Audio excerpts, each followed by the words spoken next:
So, this would normally have been a in-person kind of this would have been more on the job. I'm at work, but for the update to the vlog for the drywall,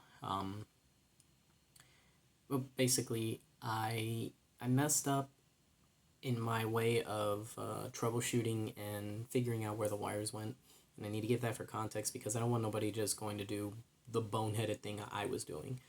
I got a little bit excited and I started making a lot of mistakes, so I eventually corrected, and I don't think I explained it in the video later on, but unfortunately this is kind of the intro just to give context. If you're going to do electrical wiring, it might be mundane and a pain in the butt to have to open up your outlets, and that's if you're comfortable and if you know what you're looking for.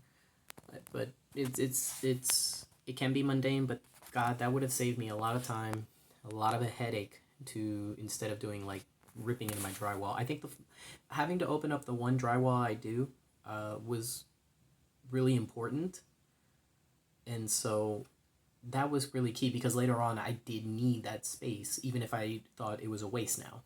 So just a tip: if you're gonna do electrical wiring, if you're gonna trace out lines, just open the outlets, open the receptacle boxes. It saves you a lot more time than what I did, which was waste a whole day just kind of troubleshooting. What I ended up doing later was actually troubleshooting what I'm saying now. And I should have thought of that. Again, I thought I knew. Once again, breaking a rule, which is trusting the last worker, and the last worker may not get it right that time. So I pay for it with my time. And had I just done my due diligence, had I just done like opening up, and they weren't even closed up. If I just pulled the wires and started untwisting, figuring out where the circuits are going and how they're getting laid out, landed and all, I would have saved a lot of like analysis time, troubleshooting time, whatever you want to call it. And I probably would have been done the same day had I actually done that. Maybe not the same day, maybe the following day, but this took 4 days, which was a complete waste because I completely ignored even my own, even the teachings I was taught. So just take the time. If it seems like it's going to be slow, do it. Why? Sometimes sometimes following the steps and process that is like a universal thing, it's there for a reason. And I blew that by just wasting a bunch of time doing things I shouldn't have been doing in the first place, and now I've got more work laid out for me later when I have to fix a lot of the drywalls. There's one that was good. It worked out actually for the better, that luckily I needed that drywall open, but you'll see in the video, and I will try and make it as clear. I'm sorry if the cuts seem kind of out of whack. So here's the video update. Ta-da! I know, anticlimactic. I said I would show you, and I was going to, but I figured there was when I made my cut. Then somebody told me, you're going to make a whole lot more work for yourself if you don't just make a bigger mess. So I did, and I broke a corner. Go figure, mud actually works well. You can even see where it kind of broke off because that mud just would not let it go, like Elsa. So now, I still can't see where this line is coming from, but I'm hoping I'll be able to see it in this utility closet and find where that line goes somewhere, somehow. So, this is my lead. Terrible lightning bolt. But this is my lead. I thought this was like last, but it kind of makes sense since it's closest to the panel back here. Which means a couple things. Number one, my initial idea for just isolating this room and its brother right next door, out of the question. Not happening. Not without having to rip up a bunch of this drywall, without getting, like, wiring everything so that it's isolated to those two rooms, and then just isolating this to this one light switch here, right? This no bueno. This don't work no more. So what's the alternative? Alternative would be, remember folks, if you don't know what you're doing, don't play with electricity. Get an electrician. they'll do the same thing I'm probably doing, but a lot more efficient. So we just powered circuit 30. There's my 30 right there. So that tells me it's a whole different problem, actually. Yeah, that's a whole different problem.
So, because I don't feel like having to come back up and adjust it. So, here's our last termination point. If I check this line, this should be dead. See? Dead. If I check the next line over here,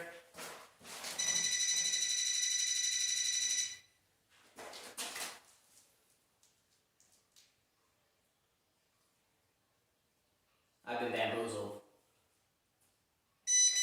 So, what does that actually tell me now? Alright, so it isn't as I expected. So, update. And it's easier to kind of explain it through this little diagram here, right? Because I had to basically figure out where everything was going. So 13 is our lead. 13 is our lead. It goes all the way down to 4. 4 was our split. Basically, 4 split into circuits back here. And then it also split in half to the room and back here. So, what I've had to do, because, I mean, it made no sense to try and... it made no sense how the wiring was going, but basically, 4 went all the way to 5, 7 behind the wall, and then 6 here. But here comes the problem, is that we already have 4 lines, which then goes into 8, which is behind the wall over there, on the other side. So that's already 6 outlets. So it goes to the 8, 7, to 5, which is back here, and then it doubles back inside to 7. And then 7 connects into 6, which we see right there. That's 9 outlets. So, as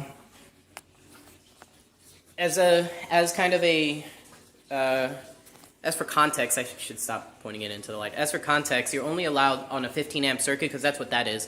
You're only allowed to run 8 outlets. Basically, trying to save this one outlet is more of a pain in the ass because it's the end of the outlet. It's also, just by chance, it's at this part of the wall, which, I mean, yeah, I could probably, come on, focus.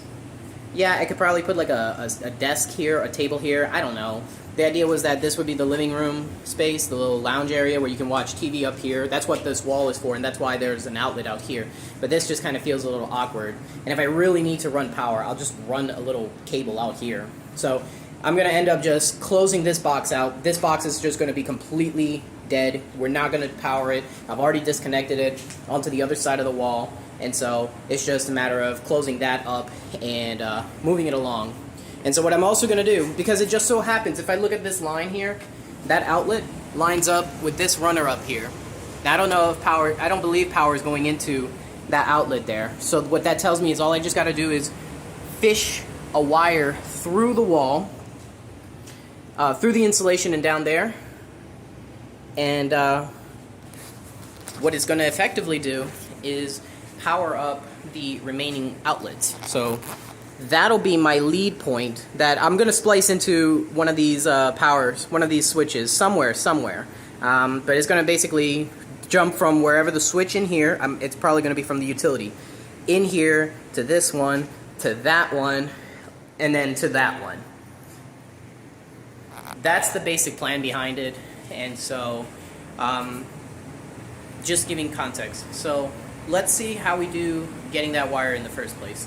What I'm probably going to end up doing right now is just fish my fishing wire through the ceiling, and hopefully I'll have the end over here and I could just yank that down straight into the outlet, terminate it, and then call that a day. And then I could start actually cleaning up and closing up a lot of the walls that I've opened up.